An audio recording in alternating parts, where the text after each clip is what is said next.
2025 оны сүүлийн өдрүүд миний хувьд үнэхээр дурсамжтай өдрүүд өнгөрлөө. Тэгээ энэ бичлэгэн дээр хизээ гэдгийг санахгүй байгаач би нэг амралтынхаа ажлынхаа дараа найз залуутаагаа Christmas market явж гулгасан. За ингээ гой болцоо манд дуусаад маргааш болж байна. Би гүнгээ Тимүгийн захиалга авчаад харж явна. Тэгээд өөрийгөө ямар ч их хичээвдээ За тэгээд энэ өдрүүд ингээл амралтын гоё шийл өдрүүд эхэлсэн. Энэ оройн ангийнхаа хоёр охинтой уулзсан байгаа.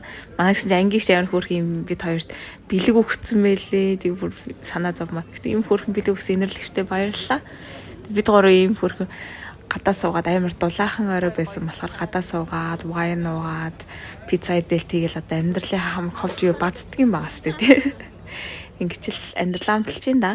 За ингээ Тимүгийнхаа захиалгуудаар ийм хөөрхөн лаанууд хийсэн байгаа. Тэгээ миний ширээн дээрх бэлгэнүүд харагдаж байна. Энэ бүр зүгээр жижигхэн хэсэг бүр инээс олон гоё зөндөө их бэлгтэй алсан. Энэ бол яг одоо миний найзад өгсөн, найз залгыг өгсөн бэлэг байна. Ингээд 2024 оны 10 сарын 24-нд би Манчестер руу явж энэ жил анх удаа гэрийнхэнтэйгээ гэр бүлээрээ Christmas тэмдэглэхээр явсан. Би өмнө нь маш олон жилийн турш Christmas-ыг найзуудтайгаа хамт амьдарч исэн хүмүүстэйгээ хамт ажилладаг гişнэртэйгээ энэтрэл маш гоё тэмдэглэж үзсэн зөндөх бэлэг авч исэн. Гэхдээ энэ удаагийнх дээр гэр бүлэрээ төрсэн ээжтэйгээ төрсэн гişнартайгаа тэмдэглэсэн чинь илүү тийм Christmas надад илүү жинхэнэ тийм нэг юм гэр бүлийн айгуу гоё баяр шиг санагдсан.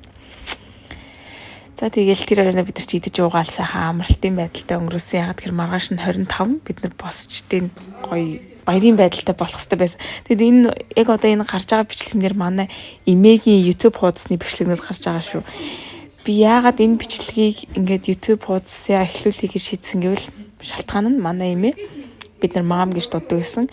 Тэгэд мам маань өөрийн гэсэн YouTube хуудастай байгаа. Түндээ ингээд хөрхөн өөрийнхөө жижигхэн шортсуудаа хийдэг байсан юм байлээ. Тэгээд тэднийг үзсэн чинь ингээд манай дүүгийн багын бичлэг бидний ингээд өмнөх айгуу гой дурсамжтай үе байсан болохоор тэр үеүүдийг ингээд үзсэн чинь надад айгуу гой санагдаад би өөрөө заавал инфлюенсер болох шаардлагагүйгээр ягаад нэр би ч гэсэн өөрийнхөө дурсамжийг үлдээж болохгүй гэж бодсон. Тэгээд энэ бичлэгнүүдийг хийж байна.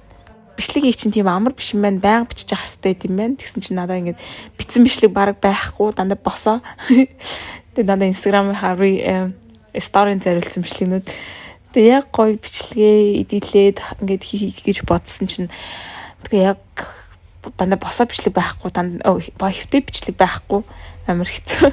Тэгээ энэ бараг цорын ганц хэвтэй юм олоола Christmas бичлэг аха.